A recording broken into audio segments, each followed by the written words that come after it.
পৃথিবীর গভীরে আমাদের অজান্তেই প্রতি ২৬ সেকেন্ডে একবার ঘটে যাচ্ছে এক রহস্যময় কম্পন, যেন পৃথিবীর একটি শান্ত ও স্থির হৃদস্পন্দন।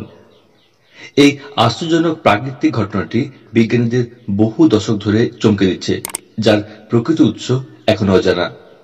এই ক্ষীণ কিন্তু নিয়মিত কম্পনকে বলা হয় ২৬ সেকেন্ড মাইক্রোসিসমিক ব্যান্ড। এটি মূলত মহাসাগরের গভীর থেকে উৎপন্ন হয়ে গোটা পৃথিবী জুড়ে ছড়িয়ে পড়ে। এই ধরনের কম্পন অতীতের কোনো বড় ভূমিকম্প নয়, বরং এক ধরনের নীরব সংকেত, যা টেকটনিক ও মহাসাগরীয় গতিবিধির সঙ্গে জড়িত বলে মনে করা হচ্ছে। বিজ্ঞানীরা এই হার্টবিটের উৎস খুঁজতে বিভিন্ন তথ্যের দিকে ঝুঁকেছেন।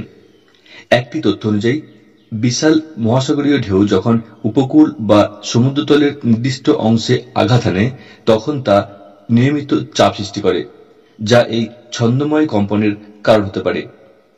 অন্য এক তথ্যে বলা হচ্ছে, সমুদ্রতলের নিচে থাকা আগ্নেয়গিরির অগ্ন্যুৎপাত কিংবা টেকটনিক প্লেটের চলাচল এই কম্পন সৃষ্টি করে।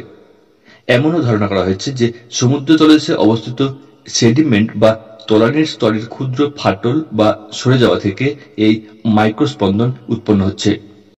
বিজ্ঞানীরা এখনো এই ঘটনার পুঙ্খানুপুঙ্খ ব্যাখ্যা দিতে পারেনি, তবে গবেষণা চলছে পুরোদমে। প্রযুক্তির উন্নতির সঙ্গে সঙ্গে আশা করা হচ্ছে একদিন হয়তো এই নীরব হৃদস্পন্দনের প্রকৃত উৎস ও প্রভাব আমরা পুরোপুরি জানতে পারব। ততদিন পর্যন্ত পৃথিবীর এই ২৬ সেকেন্ড অন্তর হওয়া হার্টবিট আমাদের মনে করিয়ে দেয়, এই গ্রহটি শুধু স্থির নয়, বরং তার ভেতরে চলছে এক ছন্দময় প্রাণচাঞ্চল্য।